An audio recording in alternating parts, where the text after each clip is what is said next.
Hey guys, I've missed everybody. A lot to talk about, and we're going to break it all down right now. Your latest Lockon Browns starts now.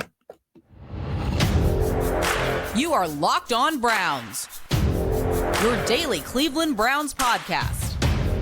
Part of the Locked On Podcast Network. Your team every day.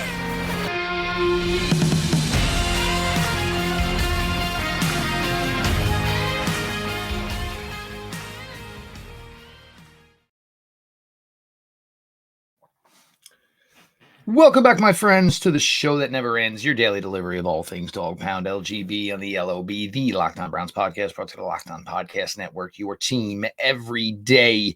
Your host, Jeff Lloyd, and I appreciate all of you who make Locked On Browns your first listen every single day.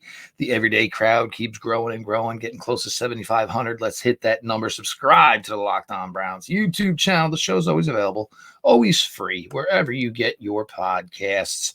Today's episode is brought to you by FanDuel. Make every moment more. Right now, new customers get $150 in bonus bets guaranteed when you place a $5 bet. Visit FanDuel.com/lockedon to get started.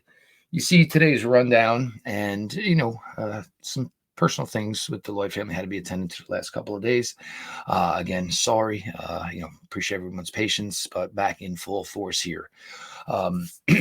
Yesterday, obviously, we got Andrew Berry's end of the year press conference. And obviously, there's always things that, everybody, we live in such a driven world of immediate, I'm saying, I want gratification immediately. I want answers immediately. And, and some of the questions and some of the reaction is, we would like to know exactly what free agents Andrew Berry's going to sign. Who are you going to draft? Who's not going to be on the roster? Who's going to be on the roster? Who's going to be the coaching staff? Obviously, those things take time. They work themselves out. And the Cleveland Browns always handle themselves, at least under this regime, was a pretty class act bunch. And for me, that's one of the delights of covering the regime and the current construction of the Cleveland Browns right now is, you feel so confident. How many times with the Hugh Jacksons and the Hugh Jackson not even knowing what he's talking about. John Dorsey, like he was trying to give a locker room speech. Look, we need to hear what we need to hear. Understand you can't give us all and you can't spill all the beans, but obviously, there's info to be given.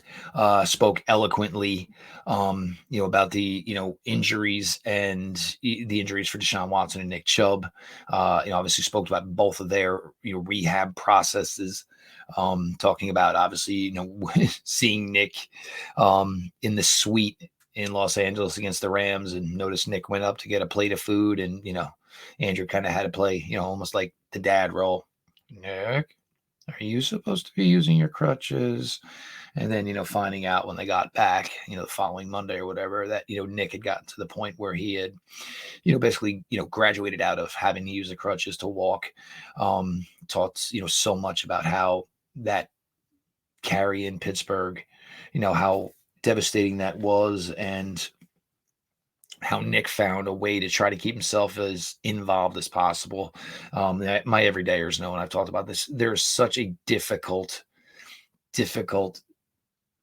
role for somebody that's put on season-ending injury reserve to deal with, and you're always worried about them because obviously the disconnect, and can they be around their team? How much can they be around their team while trying to go through the rehab process? And of course, Nick is absolutely just stonewalling rehab just like he always would. 2 workouts a day. Nick Chubb is just a day madman.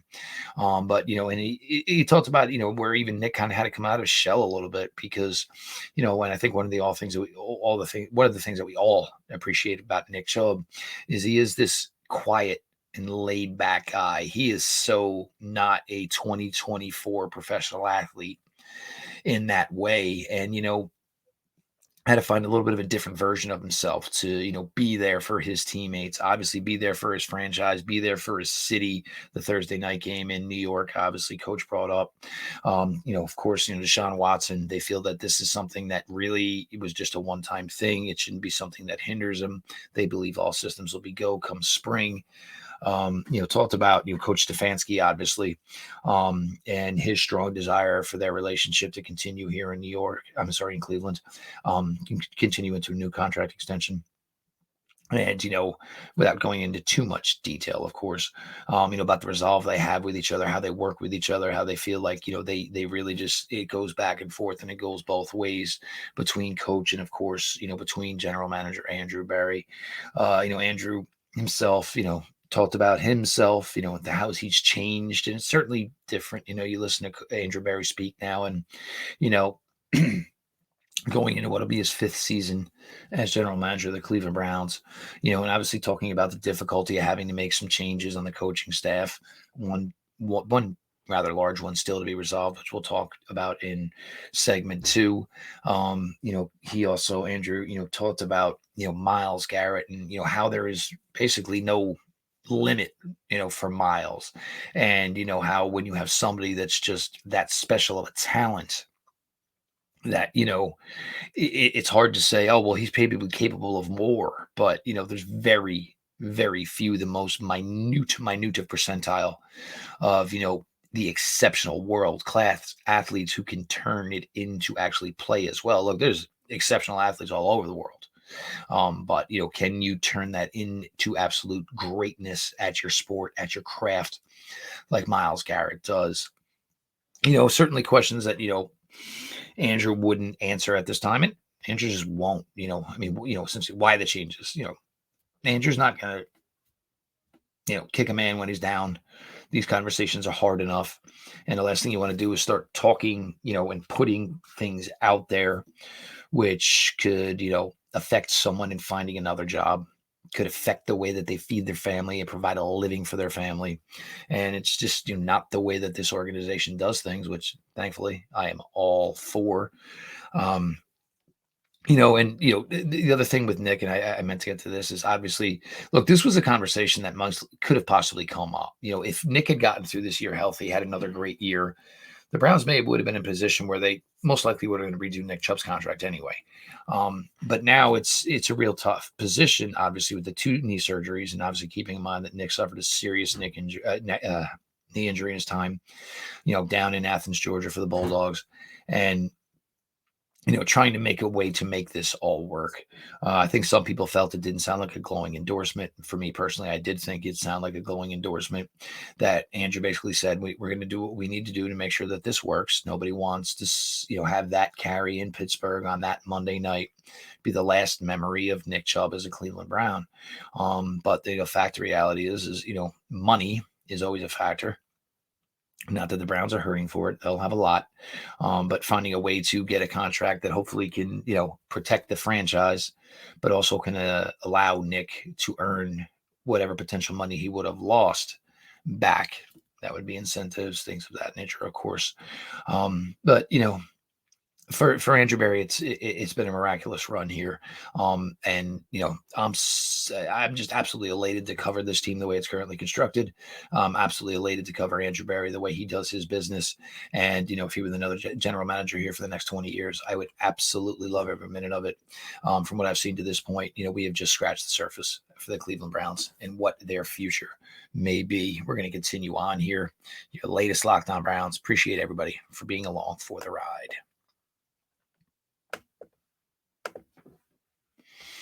The NFL regular season is in the books, but there's still time to get in on the action with FanDuel, America's #1 sportsbook. Right now, new customers get $150 in bonus bets guaranteed when you place a $5 bet. That's $150 in bonus bets, win or lose. The app is super easy to use, and there are so many different ways to bet, including same-game parlays. Find bets in the new Explore tab. If you're a first-time bettor and you're not sure what to do, go to the Parlay Hub. You can find the most popular parlays, see what you like, and find a way to maybe throw your money and follow that train, so to speak. Visit FanDuel.com/lockedon and make your first bet a layup. FanDuel, official partner of the NFL.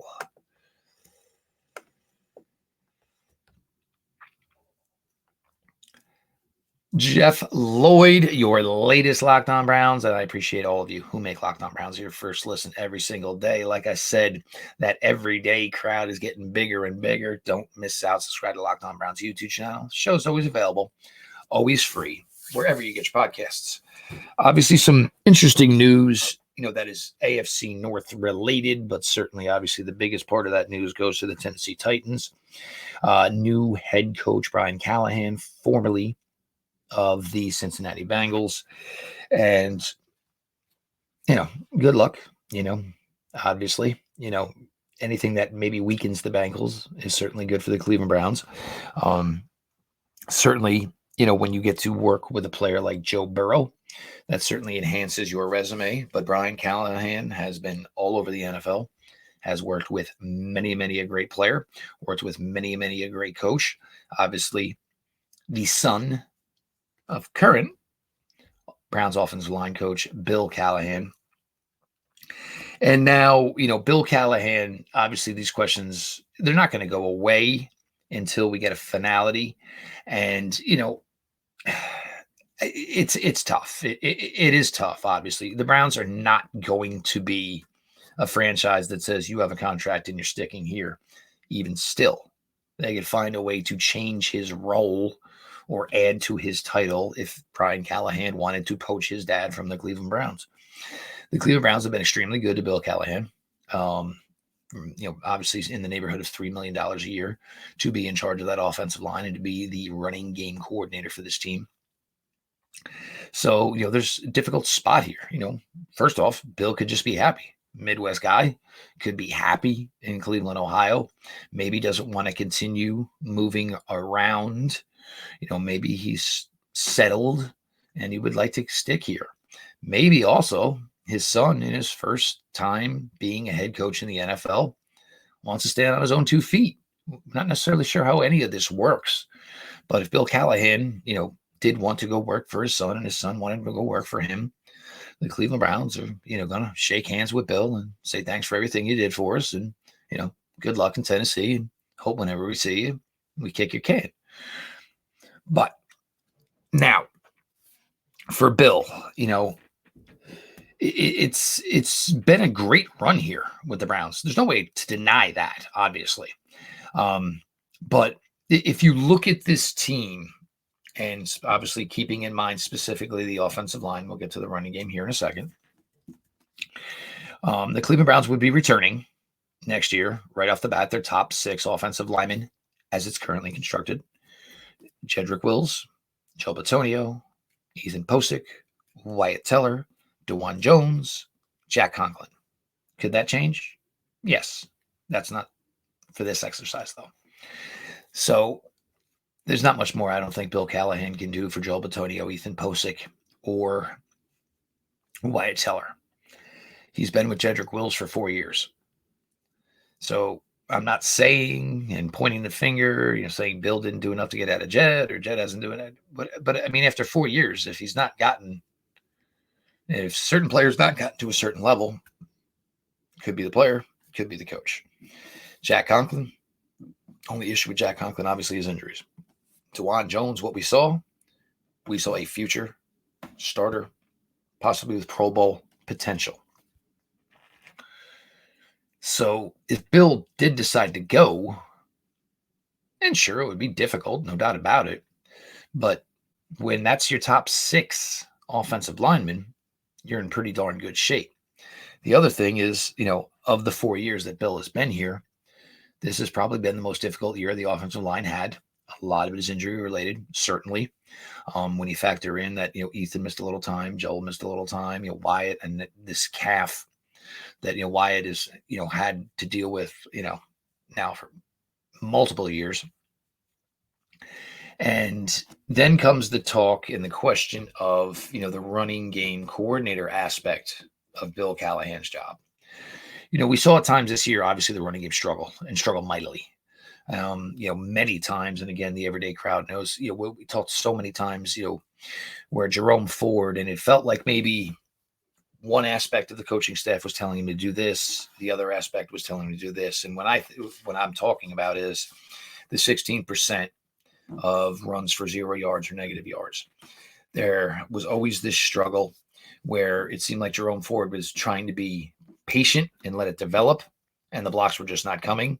which led to obviously a lot of these 0-yard carries, a lot of these negative yard carries. And then there were obviously instances where Jerome Ford was saying, I'm just going to get whatever I can. I'm saying I'm sick of getting blown up in the backfield. And, one of those could be obviously coming from your running game coordinator and your offensive line coach saying, let this develop. It'll be there, A lot of it certainly could be from your running back coach saying, look, 2nd and 12 is not a position we want to put our quarterback in. If you can get anything north of the line of scrimmage, just get north of the line of scrimmage. But all that, and being said and talking about this is, a new offensive coordinator is going to come in here. Obviously, there are going to be tweaks, changes, adjustments to this offensive system here. Now, with the offense coordinator that comes in and whatever rest of the coaching staff that comes in, there could be obviously changes and a lot of changes that, are run game related. And that could certainly, impact exactly how what Bill Callahan's role is. And I'm not saying they would take it away from him, this, that, or the other thing. I'm not saying Bill can't adapt. None of those things. But there would be a lot of factors, and a lot of change, where if Bill said, hey, look, my son would like me to come. I absolutely want to go work with my son down in Nashville, Tennessee. And if all of these changes are going to happen, and it would be the right time for a mutual part of ways. Again, the Browns are not going to turn their back on the fact that the man tells them he wants to go work with the son.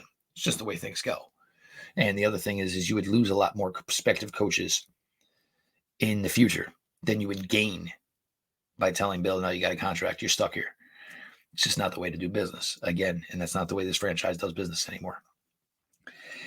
So with all of that, and look, there is a thought process that, sometimes relationships go as far as they can go. Part of the reason that, Browns moved on with Alex Van Pelt, changes that, they weren't necessarily, going to ask him to make, just a fresh voice, fresh mind in the room, which is, part of obviously what they're doing. Jared Johnson, Houston Texans QB coach, does have a relationship with Deshaun Watson. And eventually there was going to be a time where, you were going to hear about trying to get, people in here that have had success, have been a part of Deshaun Watson's past, and it allows coach Steph to grow, to change, to listen to new voices, put some things in, basically try on some different shoes, so to speak. So it is a real difficult spot, obviously, for Coach Callahan. And we'll see what happens. And some of the stories, you believe, that the possibility is that, he's not going to go. Maybe Tennessee's not interested in that. But it's something to watch and certainly something to monitor. And it's a big thing. It would be a loss for Cleveland. There's no way around it. But there are certainly several scenarios and several points that I just gave you all and made that where you can understand that, it wouldn't, a change for change's sake, understanding the, circumstances that, this is a unique situation for Coach Bill Callahan. I think the Browns offensive line, should still be good regardless. Hopefully it will be improved. Hopefully it will be healthier. And, obviously, his assistant offensive line coach is somebody that Coach Callahan has worked with for a while and maybe would be the natural replacement for Bill Callahan. And look, this is a pretty veteran-laden group here on this offensive line. These guys know what they're supposed to do, and these guys know when they execute and when they don't execute. We're going to continue on here. Browns hired a new tight end coach. We'll give some thoughts there. Going to continue on here. Your latest Lockon Browns. Everybody, stick around.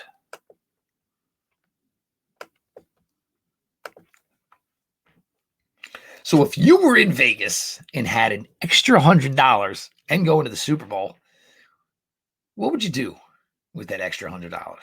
Buy a nice, big, fat steak. Heck, I'm putting that $100 on black, one and done. I'm either playing all night or I'm back out on the strip. Game Time is the fast and easy way to buy tickets for all the sports, music, comedy, and theater events near you.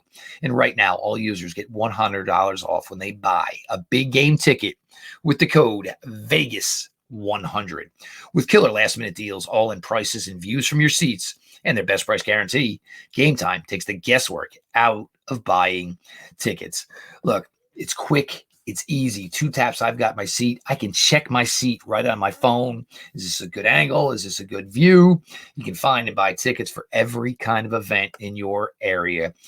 See the view from your seat and before you buy, so you know exactly what to expect when you arrive. Again, all in price to show you your total up front, so you're not getting any hidden fees. You get a great deal, and you're sure of it before you hit that checkout button. Buy tickets in seconds with 2 taps. Zone deals. You pick the section. Game Time picks the seats. Big time savings, guys, if you check that out. And the Game Time guarantee means you'll always get the best price if you find tickets in the same section and row for less. Game Time will credit you 110% of the difference. Take the guesswork out of buying tickets with Game Time. Right now, all Game Time users get $100 off a big game ticket with the code Vegas100. Terms apply. Just download the Game Time app and use the code VEGAS100 for $100 off a big game ticket. Download Game Time today. Last minute tickets, lowest price, guaranteed.